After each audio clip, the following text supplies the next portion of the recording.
लोग क्या कहेंगे। तुमने प्रसिद्ध कहानी सुनी ना पुरानी, कि एक बाप और उसका बेटा अपने गधे को बेचने बाजार चले। अपने भीतर से जीना शुरू करो। असली जीवन भीतर से जिया जाता है, बाहर के अनुकरण से नहीं। और अगर बाहर का अनुकरण करोगे तो तुम गंवा दोगे, सब कुछ गंवा दोगे। किनको तुमने अपने जीवन का सारा अधिकार दे दिया है निर्णय करने का। निर्णय भीतर से आने दो। जो तुम करना चाहते हो वह करो,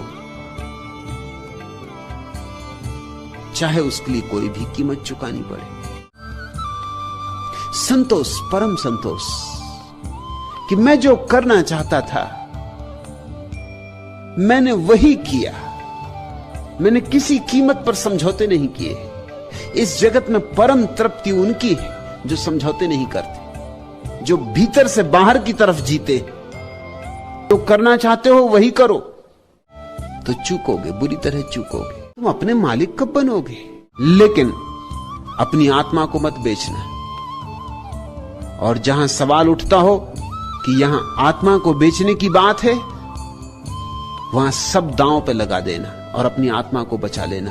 जिसने अपने को बचा लिया उसने सब बचा लिया, और जिसने अपने को खो दिया वह सब खो देता है। तुम कहते हो कुछ करने को जी चाहता है, नहीं करते कि लोग पता नहीं क्या कहेंगे। किसी के चरणों में गिर जाने की इच्छा होती है, फिर भी नहीं गिरते, पता नहीं लोग क्या कहेंगे। तुम लोगों की ही सुनते रहोगे।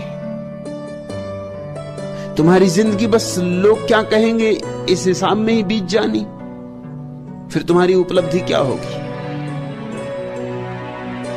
मरते वक्त जब यही लोग तुम्हारी अर्थी ले चलेंगे, ये कहेंगे कि ये बेचारा ऐसे ही गया, ये यही सोचते सोचते गया कि लोग क्या कहेंगे। दूसरे के हाथ में निर्णय मत दो, अन्यथा तुम अपने जीवन को नष्ट कर लोगे। तुम्हारा जीवन तुम्हारा है, तुम इसे अपने ढंग से जियो। सब झंझट मोल लो, सब कीमत चुकाओ, यही साहस है। डरपोक रहे जीवन से चूक जाओगे। प्रेम पागलपन है, पर जिसने प्रेम जाना उसके लिए सिर्फ प्रेम ही समझदारी रह जाती है। जिन्होंने प्रेम नहीं जाना उनके लिए प्रेम पागलपन है। उन्होंने स्वाद ही नहीं चखा उस बात का। उन्हें धन पागलपन नहीं है, पद पागलपन नहीं है, प्रेम पागलपन है। जिन्होंने प्रेम चखा उनके लिए धन पागलपन है, पद पागलपन, उन्हें सब पागलपन है। सिर्फ प्रेम ही एकमात्र बुद्धिमानी। लेकिन लोग भी ठीक ही कहते हैं। लोग अपने ही हिसाब से तो कहेंगे ना। लोग तुम्हारे हिसाब से कैसे कहें? लोगों को लगता है कि तुम कुछ डगमगा गए, क्योंकि लोगों को लगता है जैसे वे चल रहे हैं तुम अब वैसे नहीं चल रहे। तुम्हें आनंद आ रहा है, तुम मगन हो रहे हो, मगर लोगों को लग रहा है कि तुम बेढंग पे जा रहे हो। भीड़ चाहती है सदा तुम भीड़ के साथ राजी रहो। तुम्हारे भीतर छिपी हुई पशुता को सुविधा से प्रकट होने का मौका मिल जाता है। अब तुम्हें जो ठीक लगता है वह तुम करोगे, नहीं कि भीड़ कहती है कि ठीक है। भीड़ कहेगी सत्यनारायण की कथा हो रही, आओ। तुम कहे इस कथा में क्या रखा है? वो फकीर हंसा, उसने कहा कि जब तक अज्ञानी थे तब तक आए। जब तक पता नहीं था कि परमात्मा सब जगह है तब तक मस्जिद आए। अब तो पता है कि सब जगह यहां भी है, अब तो हर गीत नमाज है। तो भीड़ तुमसे कहेगी तुम पागल हो गए हो, तुम्हारा रंग ढंग समझ में ना आएगा। भीड़ ठीक ही कहती है, मगर यह पागलपन इस जगत में सबसे बड़ी बुद्धिमत्ता है। तुम सौभाग्यशाली हो कि भीड़ तुमको भी पागल कह रही। इस पागलपन को कष्ट मत समझना, इसे भीड़ की तरफ से तुम्हारे व्यक्तित्व का सम्मान समझना।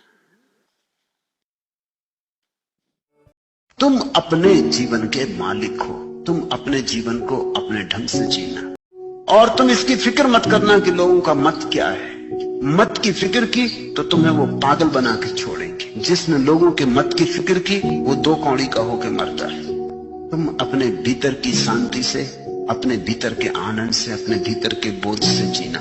जो तुम्हें ठीक लगता हो उसे करना, तो ही तुम कहीं पहुंच पाओगे। भूखा मरना पड़े, गरीब होना पड़े, मगर अगर बांसुरी बजाने में ही तुम्हारा रस है तो बांसुरी ही बजाना। तुम भिखारी होके भी सिकंदर महान से ज्यादा सुखी होगे। मत बेच देना अपनी आत्मा को। जैसे हो बस वैसे जियो, बुरे तो बुरे, भले तो भले। तुम कह दो कि ऐसा मैं हूं, स्वीकार करे दुनिया तो ठीक, अस्वीकार करे तो ठीक। जब तुम चाहोगे कि दुनिया मुझे स्वीकार करे ही, तभी अड़चन शुरू होगी। तब यह होगा कि दुनिया जैसा चाहेगी वैसा तुम्हें होना पड़ेगा। जब तुम चाहोगे कि दुनिया मुझे सम्मान दे, तो अड़चन शुरू होगी, क्योंकि दुनिया सम्मान देगी अपने शर्त के आधार पर। उसकी शर्तें पूरी करोगे तो सम्मान देगी, उसकी शर्तें अगर पूरी नहीं हुई तो असम्मान करेगी। एंड फाइनली वही लोग सरवाइव करते हैं जिनको हारना आता है और जिनको हारने से डर नहीं लगता है। बिकॉज आई रियली थिंक कि सारे सपने जो हैं वो हारने के डर से ही मरते हैं, हार से नहीं मरते हैं। सो I think they say that fear kills more dreams than failure ever